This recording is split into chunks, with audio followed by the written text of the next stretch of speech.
Shadow of the Dominions. They called themselves the Nyx Dominion, an empire of shadow and fear that stretched across 17 galactic sectors. For 8 centuries, they had conquered without resistance, their technology so advanced it seemed like magic to the primitive species they subjugated. Their ships, vast and obsidian, moved like predators through the void, hunting civilizations as lesser beings hunted prey. The Nyx didn't conquer for resources or territory. They conquered because domination was their nature, their religion, their purpose. Worlds that surrendered were stripped of autonomy, their populations catalogued and controlled. Worlds that resisted were reduced to asteroids and cosmic dust, cautionary tales whispered across conquered systems. When they finally discovered Earth, humanity wasn't even considered a threat. We were an insignificant speck in an unimportant spiral arm, barely warp-capable, divided by petty conflicts. The Nyx didn't even bother with formal first contact protocols. Their scout vessels simply appeared in Earth's orbit one Tuesday morning, and by Wednesday our moon had been shattered into a warning. Captain Kai Novik watched it happen from the bridge of the UES Defiance, humanity's most advanced warship and our last hope. He was not what you'd expect in humanity's final defender. 46 years old, with more gray than black in his close-cropped hair, deep lines etched around eyes that had seen too much death. Before the Nyx came, he'd been considering retirement. Now retirement meant extinction. "They've taken out defense platforms 4 through 17, reported Lieutenant Juno Reeves, her dark fingers dancing across tactical displays. Unlike Kai, she was young, barely 30, with the keen intelligence of someone who'd graduated top of her class at the academy. Lunar colony is gone, Mars outpost not responding. Kai nodded, his expression grim but composed. And the Titan initiative. From the science station, Dr. Hiroshi Tanaka looked up, his weathered face illuminated by blue light. "Ready, Captain, though I still maintain this is theoretical at best, suicidal at worst." "Noted, Doctor," Kai replied, rising from his command chair. "But theoretical hope beats certain extinction." The Defiance wasn't supposed to be a warship. Originally designed as humanity's first true deep space exploration vessel, it had been hastily retrofitted when the Nyx arrived. Its hull was sleek and silver, unlike the behemoths of the Nyx fleet. It carried an experimental drive system, a prototype cloaking device, and one weapon, if you could call it that, that had never been tested. Surrounding Kai was a crew of 27, all volunteers, all aware they were likely flying to their deaths. The command deck held 6: Kai, Juno, Dr. Tanaka, Chief Engineer Victor Torres, Communications Specialist Nadia Chen, and the ship's AI interface, Iris, projected as a translucent blue hologram near the captain's chair. "Sir," Juno spoke again, "Nyx flagship has initiated atmospheric entry. Target appears to be Geneva." "Countdown to planetary bombardments?" Kai asked. 17 minutes. The captain's jaw clenched. "Then we launch in 5, Iris, initiate final preparations." "Initiating launch sequence," the AI responded, her voice calm and melodic despite the circumstances. "All systems nominal, fusion reactor at optimal capacity, quantum cloak ready for activation upon exit from Earth's atmosphere." Kai tapped his comm badge. "All hands, this is the captain. In 5 minutes we embark on the most important mission in human history. Our objective is simple: infiltrate the Nyx mothership, deploy the Titan payload, and give Earth a fighting chance. I won't lie, our return is unlikely, but our success could mean the survival of our species." He paused, looking around at the determined faces of his bridge crew. "It has been my highest honor to serve with each of you. Whatever happens next, remember, today humanity stands its ground." The minutes ticked by with excruciating slowness. On the view screen, they watched as the massive Nyx flagship, a vessel the size of Manhattan, descended toward Earth, its shadow falling across Europe like an eclipse. "Captain," Nadia called out suddenly, "I'm picking up a transmission from the Nyx flagship. It's being broadcast globally." "Let's hear it," Kai ordered. The bridge speakers crackled and a voice filled the room, neither male nor female, speaking perfect English but with a cadence that felt wrong and human. "People of Earth, you have been evaluated and found wanting. Your species lacks coherence, your civilization lacks purpose, your existence lacks justification. We bring order to chaos. Surrender is irrelevant, resistance is irrelevant, your extinction is inevitable, this is mercy." The transmission ended, leaving only the soft hum of the ship's systems. "Charming folks," Torres muttered from his engineering station, his Spanish accent thickening with anger. "Can't wait to meet them in person." "Launch in 60 seconds, Iris announced. "All hands secure for departure." Kai returned to his chair, strapping himself in. Juno set course for intercept with the Nix mothership. Dr. Tanaka, final status on the Titan payload. Stable, the scientist replied, though I still don't fully understand how it works. The quantum entanglement matrix is unlike anything we've ever developed. We didn't develop it, Kai reminded him. We discovered it, in that abandoned research station on Charon. The truth was, the Titan payload wasn't human technology at all. 3 years ago, a research team had found it buried beneath the surface of Pluto's moon, a relic left by another species, perhaps one that had faced the Nix before. It had taken those 3 years just to partially understand what it was. A weapon that attacked consciousness itself, designed specifically to target the Nix's hive mind. Launch in 5, 4, 3. The Defiance shuddered as its engines engaged at full power. The ship shot upward, breaking through clouds, atmosphere, and into the cold embrace of space. Behind them, Earth hung blue and vulnerable, the shadow of the Nix flagship spreading across its face like a bruise. Cloak engaged, Torres reported. We're invisible to their sensors for now. Plot intercept course with the mothership, Kai ordered. Maximum speed. The Defiance accelerated, racing past the wreckage of Earth's defense platforms. The bodies of dead soldiers drifted amid the debris, a grim reminder of how quickly the Nix had neutralized humanity's best defenses. Captain Juno said, her voice tight with controlled emotion, receiving distress calls from Geneva. The Nix ground forces have landed. They're not just killing people, they're harvesting them. Kai's hands gripped the arms of his chair. Stay focused, Lieutenant. We can't help them directly. Our mission is their only hope. As they approached the Nix fleet, the true scale of what they faced became apparent. The mothership wasn't just a vessel, it was a mobile ecosystem, a city in space stretching nearly 20 kilometers from end to end. Around it orbited hundreds of smaller ships, each one still larger than the Defiance. How do we get in? Nadia asked, her voice barely above a whisper. Dr. Tanaka pointed to his display. According to our analysis of their communication patterns, there's a docking bay here on the ventral side. It's used for smaller scout vessels. If our cloak holds, we might be able to slip in undetected. And if it doesn't, Torres asked. Then we fight our way in, Kai replied grimly. Iris, prepare all defensive systems. Juno, arm the conventional weapons. We may not be a battleship, but we'll make them work for it. The Defiance slipped between the Nix vessels like a ghost, its experimental cloak bending light around its hull. Every crew member held their breath as they passed within meters of enemy ships, close enough to see the strange, organic patterns that covered their obsidian surfaces. Something's not right, Dr. Tanaka murmured, studying his readings. These ships, they're not just mechanical, they're partially biological, almost like they're alive. Save the xenobiology for later, Doctor, Kai said. Focus on getting us to that docking bay. As they approached the mothership, its immensity became overwhelming. The surface wasn't smooth but textured with structures that seemed to pulse and shift. It looked less like a ship and more like some vast space-dwelling organism. Approaching docking bay, Juno reported. No indication they've detected us yet. Take us in, Kai ordered, nice and easy. The Defiance glided toward an opening in the mothership's hull, a maw large enough to swallow a small city. As they crossed the threshold, the lights flickered, and a wave of static washed across the bridge displays. Captain, Iris announced, I am detecting an unusual energy field. It appears to be interfering with our cloak. Before Kai could respond, alarms blared throughout the ship. The cloak failed, revealing them to the enemy. They've seen us, Torres shouted. Evasive maneuvers, Kai commanded. Get us inside before they can seal the bay. Juno sent the ship into a spiral, narrowly avoiding energy blasts from automated defense systems. The Defiance shuddered under the impact of glancing hits, but Torres kept the engines at maximum. With a final burst of speed, they shot into the docking bay proper, skidding across the floor in a shower of sparks. Damage report, Kai called out. Hull integrity at 82%, Iris replied. Minor breaches on decks 3 and 4, sealing now. Weapons operational, Juno added. But we're surrounded. I count at least 50 Nix drones converging on our position. Kai stood, his face set with determination. This was never going to be easy. Secure the ship, prepare the boarding party. He turned to face his crew.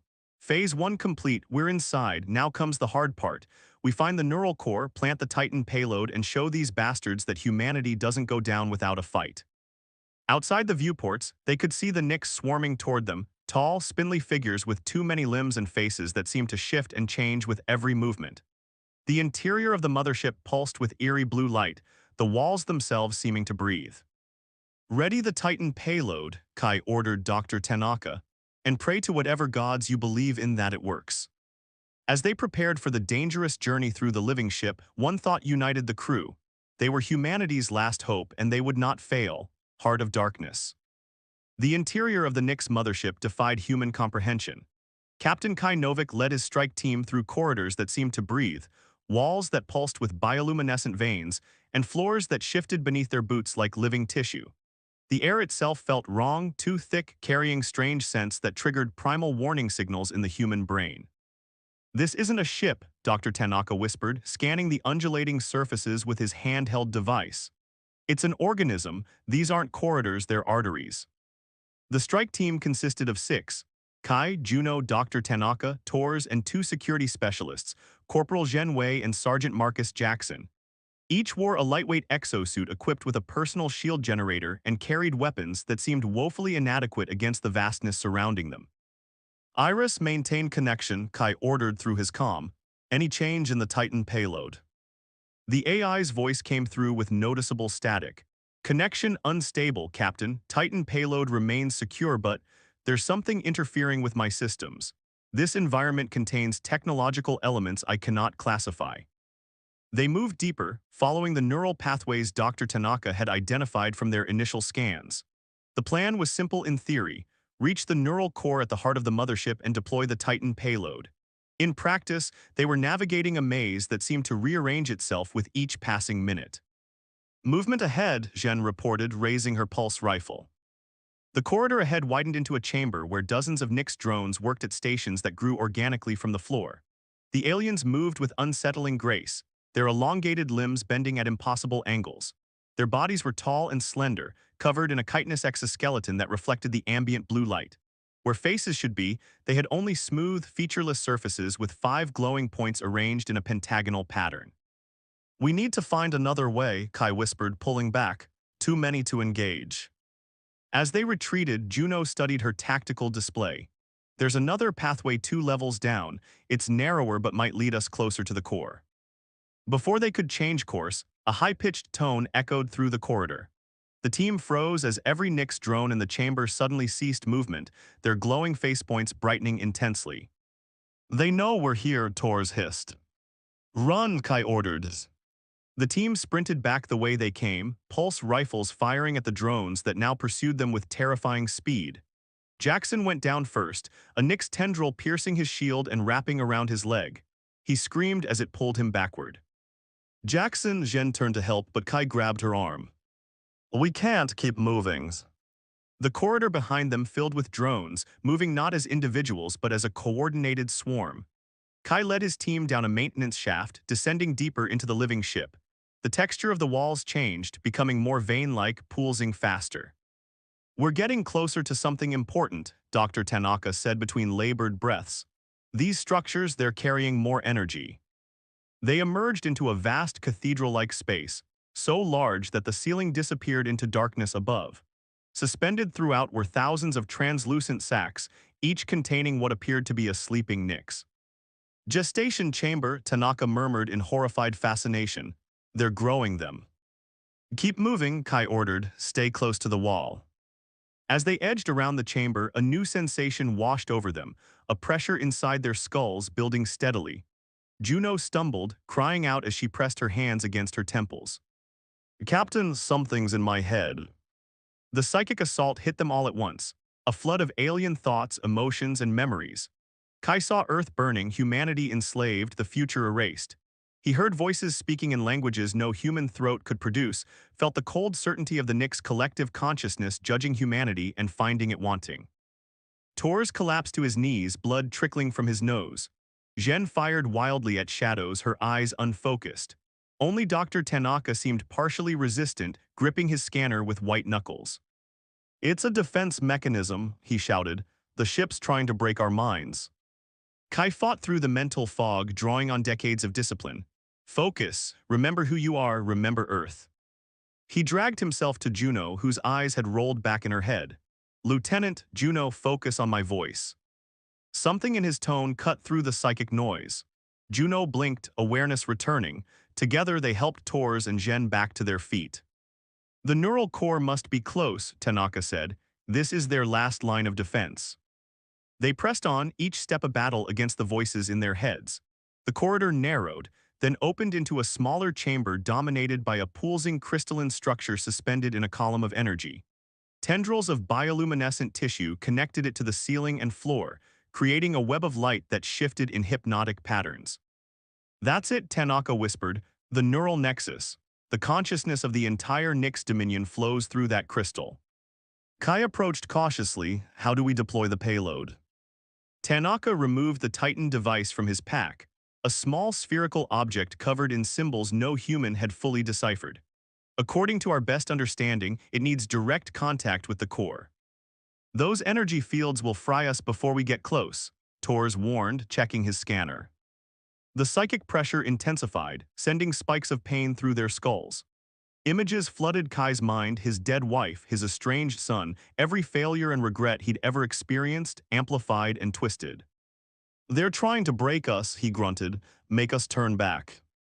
A voice filled the chamber, the same inhuman cadence they'd heard in the broadcast to Earth. Your species cannot comprehend the futility of this action. We are ancient, we are legion, we are inevitable. The crystal pulsed brighter, and the tendrils along the walls began to move, reaching toward the intruders. Captain, Juno said, raising her weapon, we need a plan now. Kai's mind raced. The Nyx defenses were calibrated against conventional attacks, but the Titan payload was different. It wasn't human technology. It operated on principles the Nyx might not be prepared for. I'll create a diversion, he decided. Juno, Tors suppressing fire on those tendrils. Zhen, protect Tanaka. Doctor, when I give the signal, you get that payload to the core. Without waiting for acknowledgement, Kai charged forward, firing his pulse rifle at the base of the crystal. The energy field rippled, tendrils lashing out in response. Juno and Tors opened fire, their weapons tearing through the organic material but causing only minimal damage to the greater structure. The psychic assault redoubled. Kai felt his consciousness fracturing, memories and nightmares blurring together.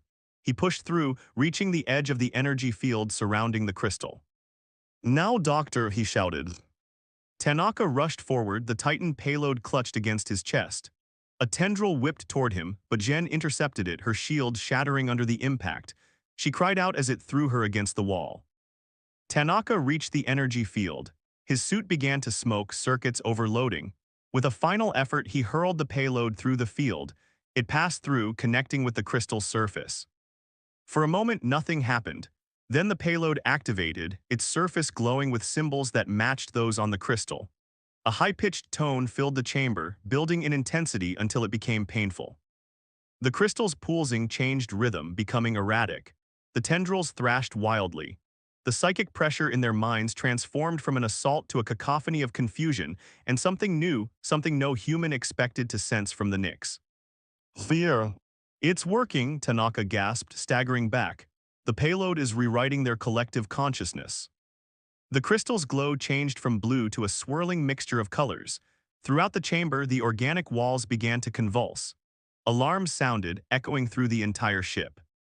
We need to get back to the Defiance, Kai ordered, supporting Tors who had collapsed again. Move. They retreated through corridors now filled with chaos. Nyx drones stumbled and fell, their coordinated movements replaced by erratic, confused gestures. Some attacked each other while others simply collapsed. What exactly is happening to them? Juno asked as they ran. The Titan payload doesn't destroy them, Tanaka explained between breaths. It's changing them. The species that created it, they didn't believe in genocide, they believed in transformation. They fought their way back to the docking bay, finding the Defiance still intact but surrounded by disabled drones. Nadia met them at the airlock, relief evident on her face. Captain, the Nyx fleet, they've stopped attacking Earth, their ships are just drifting. Once aboard, Kai ordered immediate departure. The Defiance slipped out of the mothership, which now hung motionless in space, internal lights flickering chaotically. Iris, status of the Nyx fleet, Kai asked as they put distance between themselves and the mothership. All Nyx vessels appear to be in a dormant state, Captain. Their coordinated network has collapsed. I am detecting unusual communication patterns, fragmented, individualized. Dr. Tanaka studied the readings from his station, wonder spreading across his face. The Titan payload didn't just attack their hive mind, it gave them individuality. They're experiencing independent thought for the first time in their species' history. On the view screen, they watched as the mothership slowly began to move again, but not toward Earth. It turned away, the rest of the fleet gradually following suit. "They're leaving," Juno whispered, "but why?" "Fear," Kai replied simply. "They've ruled through fear for centuries because they never experienced it themselves. Now they know what it feels like and they don't want to feel it again." Communications suddenly lit up as messages poured in from Earth, confusion, celebrations, questions about what had happened. Humanity had witnessed an enemy that seemed unstoppable suddenly retreat without explanation. Kai settled heavily into his command chair, the weight of their impossible victory sinking in. "Take us home, Lieutenant Reeves. I think we have quite a story to tell." As the Defiance set course for Earth, they knew the galaxy had changed forever. The Nyx Dominion's reign of terror had ended not with their extinction, but with their awakening. One small human ship had accomplished in days what countless civilizations couldn't achieve in centuries. And somewhere in the vast darkness of space, a transformed species was experiencing something entirely new. The freedom of choice, the burden of conscience, and perhaps, someday, the possibility of peace.